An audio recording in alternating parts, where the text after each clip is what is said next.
Hello दोस्तों, story line wise channel में आपका स्वागत है। आज की हमारी कहानी है किसके भाग्य खुले। अरे राधा, जरा बुलाओ अपनी बहू को, शगुन देने आई हूँ। सविता जी ने अपनी भाई की पत्नी राधा से कहा। राधा, क्या दीदी शादी पर तो आई नहीं और अब शगुन देने आ रही हो? इस शगुन से ज़्यादा अरुण और बहू को आपका आशीर्वाद चाहिए था। सविता जी, अरे आशीर्वाद भी तो देने आई हूँ। अब शादी के मौके पर ही मेरी तबीयत खराब हो गई तो यहाँ आकर तुम लोगों के रंग में भंग कैसे डालती। अभी यह सब छोड़ो, बहू को बुलाओ। तभी घूंघट लिए राधा की बहू प्रज्ञा आती है और अपनी बुआ सास के पैर छूकर उनका आशीर्वाद लेती है। प्रज्ञा को आशीर्वाद देते हुए सविता जी कहती हैं, अरे वाह, बड़ी सुंदर और संस्कारों वाली बहू लाया है तुमने राधा। सच में देखकर जी को बड़ी शांति मिली। अभी जितने दिन यहाँ रहूँगी इसे और निपुण बना दूँगी। राधा, हाँ दीदी, अब सिर्फ सूरत ही दिया है भगवान ने, बाकी तो। राधा यह कह ही रही होती है, तभी सविता जी बोल पड़ी, बाकी तो का क्या मतलब? अरे इस घर में आए हुए अभी कुछ ही दिन तो हुए हैं, तुम ऐसा भी बोलने लगी। राधा दीदी, आपको तो पता ही है मेरे अरुण का कहीं रिश्ता नहीं हो पा रहा था, इसलिए तो इस रिश्ते के लिए हाँ करना पड़ा। यह कहकर राधा प्रज्ञा से बुआ जी के लिए चाय नाश्ता बनाकर लाने को कहती है, जिस पर प्रज्ञा वहाँ से उठकर चली जाती है। सविता जी, हाँ तो तुम क्या कह रही थी? राधा, अरे दीदी, सिर्फ सूरत ही अच्छी है, ना दान ना दहेज, बिल्कुल गरीब है इसका परिवार। अब आपकी बहू को ही देख लो, कितना भर भर कर सामान लाई थी अपने साथ, कितना गर्व महसूस हुआ होगा आपको। और एक मैं हूँ, शादी में सबसे झूठ कहती रही कि दहेज का सामान बाद में आएगा, अब रिश्तेदारों को क्या ही बताती। राधा और सविता जी यह सारी बातें करते हैं, इतने में प्रज्ञा चाय नाश्ता बनाकर ले आती है। उसके बाद वह रसोई में चली जाती है खाने का इंतजाम करने। दोपहर को प्रज्ञा ने ढेर सारे पकवान बनाए, वह भी बुआ जी के पसंद के, और उन्हें अपने हाथों से परोसा। तभी राधा उससे कहती है, कढ़ी नहीं बनाया? प्रज्ञा, माजी दही खत्म हो गई थी, इसलिए कढ़ी की जगह यह कच्चे आम की चटनी बनाई है, आप इसे खाइए ना। राधा, तो अब तुम मुझे बताओगी क्या खाना है और क्या नहीं।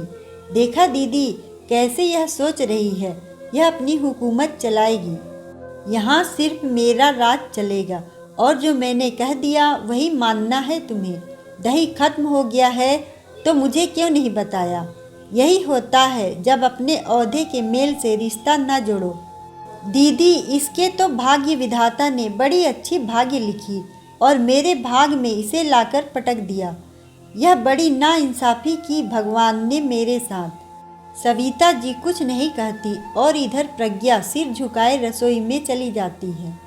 अगले दिन राधा को बुखार आ जाता है और वह सुबह दवाई खाकर सोई रहती है। उसने यह बात किसी को नहीं बताई। इधर सविता जी नहा धोकर मंदिर चली गई थी। कुछ घंटे बाद राधा को प्रज्ञा नींद से उठाती है।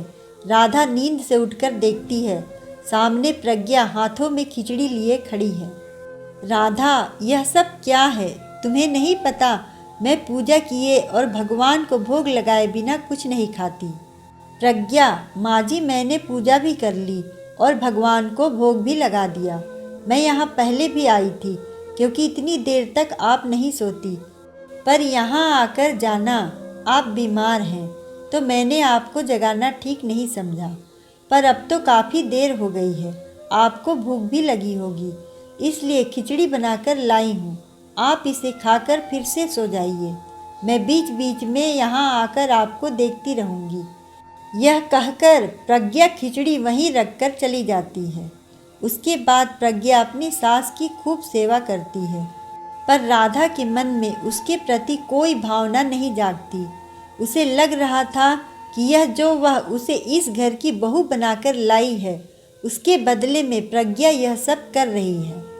अगले दिन सविता जी ने राधा से कहा, कल मैं जा रही हूँ राधा, रमेश और मंजू आ रहे हैं लेने।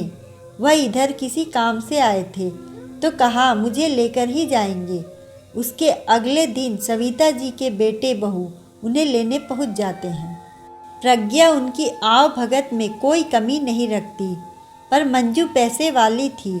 उसे इस बात का बड़ा घमंड था और वह इस बात का ताना प्रज्ञा को बराबर दिए जा रही थी। इधर राधा भी साथ ही में मंजू के सामने प्रज्ञा का तिरस्कार भी कर रही थी, पर प्रज्ञा चुपचाप अपना काम कर रही थी। जब जाने का वक्त हुआ और सभी जाने लगे, रमेश ने अपनी माँ का कोई सामान नहीं लिया और गाड़ी निकालने चला गया, तो इस पर सविता जी अपना सामान उठाकर खुद ही जाने लगी। तभी राधा ने मंजू से कहा, अरे बहू, माँ की कुछ मदद कर दो, यह सामान तुम उठाकर ले जाओ। राधा ने इतना कहा ही था कि मंजू बोल पड़ी, अरे मामी जी, मैं अपना ही सामान नहीं उठाती, इनका क्या उठाऊंगी, मुझे इतना भारी उठाने की आदत नहीं। यह कहकर वह भी निकल गई। तभी रसोई से प्रज्ञा दौड़ती हुई आई और कहा, यह लड्डू बनाए थे आपके लिए, आपको बहुत पसंद आई थी ना, यह लीजिए। और यह क्या, आपने यह बैग क्यों उठाया हुआ है? चलिए मैं ले चलती हूँ। जिस पर सविता जी प्रज्ञा को अपना बैग देकर कहती हैं, जा बहू, इसे गाड़ी में रख दे, मैं आती हूँ। सविता जी, राधा, भाग्य विधाता जब भाग्य लिखता है ना, वह हमारे कर्म देखता है।